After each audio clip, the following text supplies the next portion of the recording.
چلیں کو پہاڑی بیٹھک نے ناظرین کی سلام اج میں بہت اہم ایشو تسے سامنے رکھنے چاہنا ہے. گزشتہ چند دنوں میں کچھ وجوہات کی بنیادوں پر تسے نے رابطہ نہیں ہو سکا, اس کے معذرت. لیکن اج جی اہم خبر تھی وہ بہت اہم تھی اور جموں کشمیر جوائنٹ عوامی ایکشن کمیٹی نے ریلیٹڈ دی, کشمیر نے ریلیٹڈ دی اور موجودہ تناظر بہت اہم تھی. اج میں اردو گل کر سکیں کہ جڑے ہمارے مہمان دے وہ ظاہر ہے اوبیسلی اردو نہیں بول سکتے.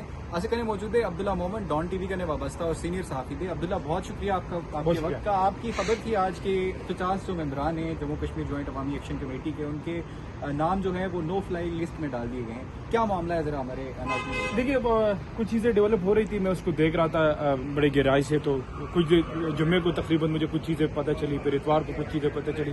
تو میں نے جب ڈاکومنٹس دیکھے تو کشمیر کے اس عوامی کمیٹی کے 50 لوگوں کو اسٹاپ لسٹ میں ڈالا گیا تھا. اور یہ ہمارے ایک انٹیلیجنس ایجنسی نے وزارت داخلہ کو پہلے وربلی کہا اور پھر اس کے بعد کچھ آفیشیل کورسپونڈنس بھی ہو گئی کہ یہ جو تحریک میں اس احتجاج میں شامل 50 لوگ تھے ان کے خلاف کوئی انکوائری یا تحقیقات وہ لوگ کر رہے ہیں ان کے فائنانسز کے حوالے سے, ان کے روابط کے حوالے سے. تو جب تک وہ انکوائری جو ہے وہ نہیں ہوتی مکمل تو اس میں وہاں تک جو ہے تب تک جو ہے ان کے نام اسٹاپ لسٹ میں ڈالیں.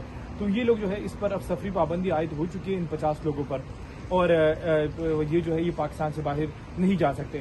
اب ایک طرف پرسوں وفاقی حکومت جس کی سربراہی حسن اقبال صاحب کر رہے تھے, امیر مقام صاحب بھی تھے, انہوں نے ایک سائڈ پہ جو کشمیری عوام ہے ان کے ساتھ ان کے مطالبات تسلیم کیے, جبکہ دوسری جانب ان کے نام اسٹاپ لسٹ پہ ڈال دیے گئے.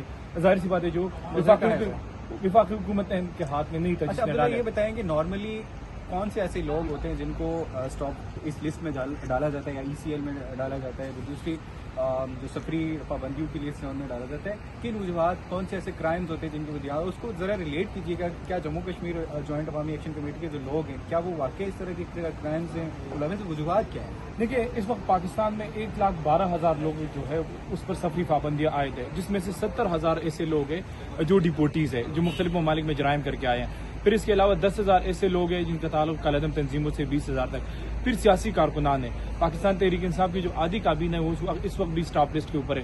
پھر آپ کے یوٹیوبر, آپ کے صحافی جو ہے وہ بھی اس وقت اسٹاپ لسٹ کے اوپر ہیں. تو اس کے لیے کوئی قانون اور قاعدہ موجود نہیں ہے اس وقت. ہمارے اداروں کے لوگ وزارت داخلہ کو کہتے ہیں اور 1 گو میں جو ہے وہ ان کا نام ڈالا جاتا ہے. پھر شیریں مزاری کا کیس ہمارے سامنے تھا, جب شیریں مزاری کا نام نو فلائی لسٹ پہ تھا تو شیریں مزاری کو بابر ستار کی عدالت نے ریلیف دیا اور اسی کو جواز بنا کر پھر جو ہے وہ باقی لوگوں کو بھی ریلیف ملتا رہا. لیکن اس کے لیے کوئی وفاقی حکومت کی اجازت درکار نہیں ہوتی. ہمارے ادارے جو ہیں وہ اس کو ڈالتے ہیں اسی کے اوپر. تو ابھی ایک نئی لسٹ جو ہے مجھے وزارت داخلہ کے ذرائع نے بتایا کہ 2,000 لوگ ہیں اس احتجاج کے جن پر یہ الزام ہے کہ وہ پرتشدد احتجاج میں ملوث تھے. تو ان کے خلاف ابھی کیسز جو انکوائری ہے وہ مکمل ہو رہی ہے, ان کی لسٹیں تیار ہو رہی ہے.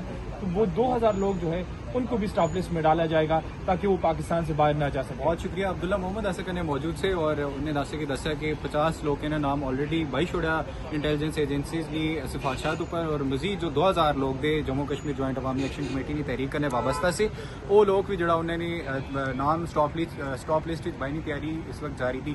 بڑی مضحکہ ہے اسی گلی کے ایک طرف تو معاہدہ کرنے جموں کشمیر جوائنٹ عوامی ایکشن کمیٹی کرنے, اور اس نے ایک روز بعد ایک خبر سامنے آنی کہ یاد ہے انہوں نے نام اسٹاپ لسٹ بانے یا پھر انہوں نے خلاف مقدمات لانے.